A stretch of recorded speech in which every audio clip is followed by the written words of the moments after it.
Hello friends, வணக்கம். Welcome back to happy home makers kitchen. எல்லாரும் நல்லா இருக்கீங்களா? இன்னைக்கு நம்ம விநாயகர் சதுர்த்திக்காக கார கொழுக்கட்டை, உளுந்து பூரணம் வச்சு கார கொழுக்கட்டை எப்படி செய்யறது அப்படின்னு பார்ப்போமா? ஆல்ரெடி நம்ம ஸ்வீட் பிடி கொழுக்கட்டை, அப்புறமா வெல்ல பூரண கொழுக்கட்டை, தேங்காய் பூரண கொழுக்கட்டை எல்லாம் பார்த்துட்டோம். கடலைப்பருப்பு பாயசமும் பார்த்துட்டோம்.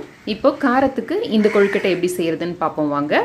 ஒரு கப் அளவுக்கு கடையிலேருந்து வாங்கின அரிசி மாவு எடுத்திருக்கேன். இதை வந்து நல்லா சலிச்சிட்டு லேசாக எண்ணெய் சட்டியில் போட்டு ஒரு வதக்கிட்டு நல்லா அந்த சூடு ஏறுற வரைக்கும் லேசாக வதக்கிட்டு எடுத்திருக்கேன். இப்போ இதுக்கு ஈக்குவல் அமௌண்ட் ஒரு கப்புக்கு ஒரு கப் அளவுக்கு தண்ணி ஆட் பண்ணிக்கிறேன் நான் சின்ன குக்கரில். இதோட 2 டேபிள் ஸ்பூன் அளவுக்கு தேங்காய் பால் ஆட் பண்ண போகிறேன். இதுக்கு இப்போ தேவையான அளவு உப்பு சேர்த்துக்கலாம்.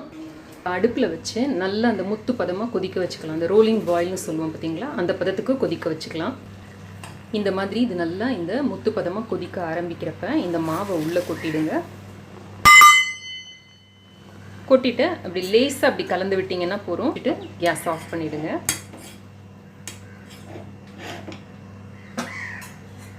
கேஸ் கட்டி வெயிட்டும் போட்டு மூடிடுங்க. மூடிட்டு இது இப்படியே விட்டுருங்க. அடுப்பு எரிய வேண்டாம், ஜஸ்ட் இப்படியே விட்டுடுங்க. இது வந்து கை பொறுக்கிற சூடுக்கு வர்றப்ப இதை எடுத்து நம்ம பிசையலாம். இதை நல்லா இப்படி சேர்த்து பிசைஞ்சிக்கலாம்.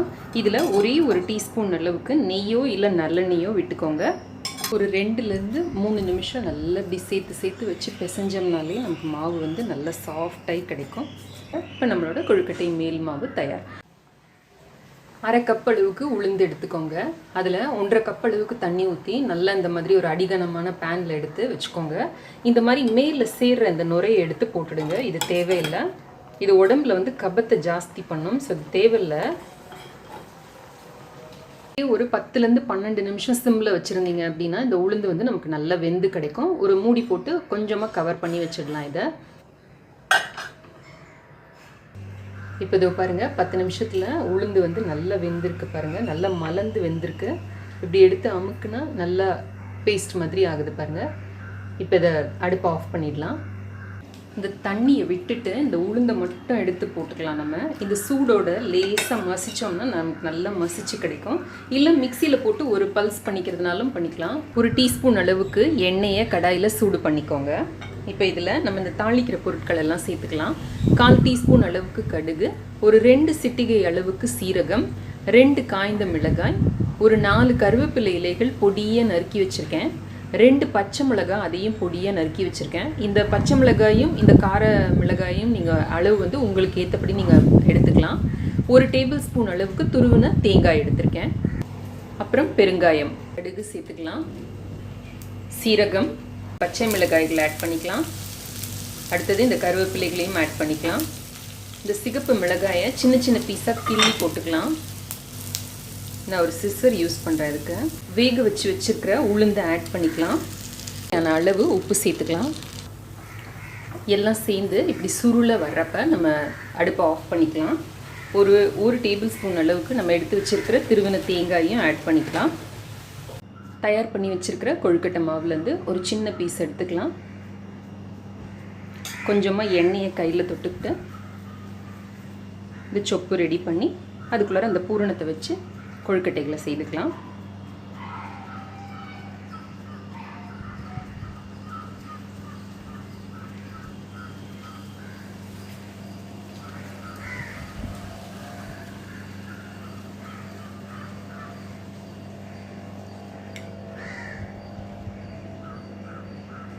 முதல்ல அரைச்சிட்டு அதுக்கப்புறமா தாளிக்கிறத விட வேக வச்சுட்டு நீங்கள் வந்து இந்த மாதிரி தாளிச்சிங்க அப்படின்னா உள்ளே இருக்கிறது வந்து கொஞ்சம் நல்லா இது டேஸ்ட் வந்து நல்லா இருக்கிற மாதிரி என்னோடய பர்சனல் ஃபீலிங். பட்டு முதல்லலாம் வந்து இதை அரைச்சிட்டு அதுக்கப்புறமா இட்லி பானையில் வச்சு வேக வச்சுட்டு அதுக்கப்புறமா தான் உதிராக இருக்கும். அது சில நேரம் வந்து அது உதிர்ந்து கொட்டுற மாதிரி இருக்கும். இதுக்குள்ளே வைக்கிறதுக்கு வசதி இல்லாத மாதிரி இருக்கும். அதனால நான் இந்த மாதிரி அரைச்சிட்டு அதுக்கப்புறமா பண்ணுறேன். ஸோ இந்த மாதிரி எல்லா கொழுக்கட்டைகளையும் நம்ம செய்துக்கலாம்.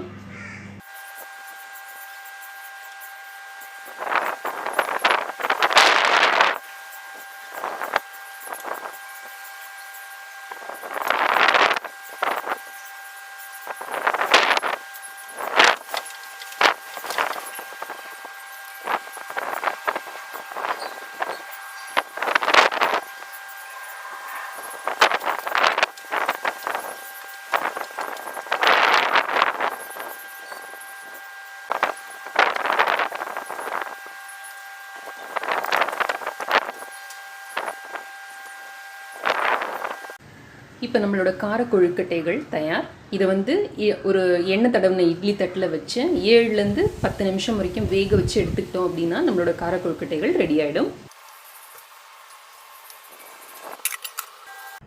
இப்போ நம்மளோட உளுந்து பூரண கொழுக்கட்டை அல்லது கார கொழுக்கட்டை தயார். இந்த ரெசிபி உங்களுக்கு ரொம்ப பிடிச்சிருக்கும்னு நினைக்கிறேன், பயனுள்ளதாகவும் இருக்கும்னு நினைக்கிறேன். பிடிச்சிருந்ததுன்னா லைக் பண்ணுங்கள், நம்ம சேனலுக்கு சப்ஸ்கிரைப் பண்ணி ஹாப்பி ஹோம் மேக்கர் குடும்பத்தில் ஒரு அங்கத்தினராக மாறிடுங்க. இணைந்திருங்கள் ஹாப்பி ஹோம் மேக்கருடன் எந்நாளும். நன்றி, வணக்கம். ஆரோக்கியமான சமையல், ஆனந்தமான வாழ்க்கை.